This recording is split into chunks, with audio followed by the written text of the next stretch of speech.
जिस तरह रमेश सिंह अरोड़ा साहब ने बात की, हम सबको तकलीफ है उन विजुअल्स की जो पूरी दुनिया ने देखे। हम जिन्होंने अपने आप को कहा कि वो दुनिया की सबसे बड़ी सेक्युलर ताकत हैं, सेक्युलर मुल्क हैं, वो निकाब जो उस बच्ची के मुंह से खींचा था उसने, वो निकाब उस बच्ची के मुंह से नहीं खींचा, वो निकाब उन्होंने अपनी हिपोक्रेसी के मुंह से खींचा है जो पूरी दुनिया पे आज यहाँ हो गई है।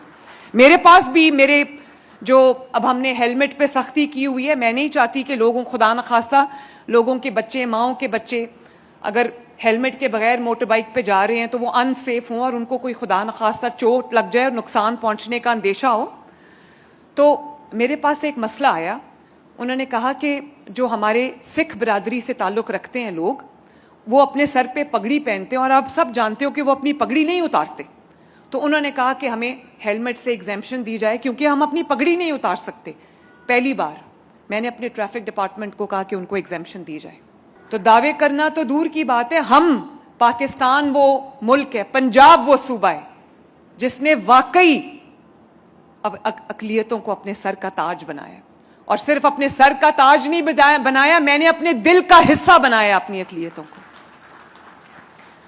और मेरे लिए मेरी हुकूमत की कामयाबी का जो गेज है वो ये है कि मेरी अक़लियतें वहां पर कितनी महफूज हैं।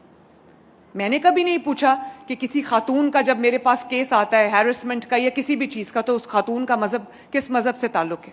हाँ, मैं ये चाहती हूँ कि चाहे वो किसी भी मज़हब से हो, किसी भी कास्ट से हो, किसी भी क्रीड से हो, किसी भी मसलक से हो, मेरे लिए कोई तफरीक नहीं। मेरे लिए तमाम लोग, पंजाब में बसने वाले 13 करोड़ पंजाबी मेरे लिए न सिर्फ मेरे सर का ताज है, जैसे मैंने कहा मेरे दिल का हिस्सा है। हाँ, जो मेरे दूसरे मज़ाहिब से ताल्लुक़ रखने वाले लोग हैं, क्योंकि वो गिनती में कम हैं, तो मेरी उनकी तरफ जिम्मेदारी ज़्यादा है, जैसे मैंने पहले भी कहा।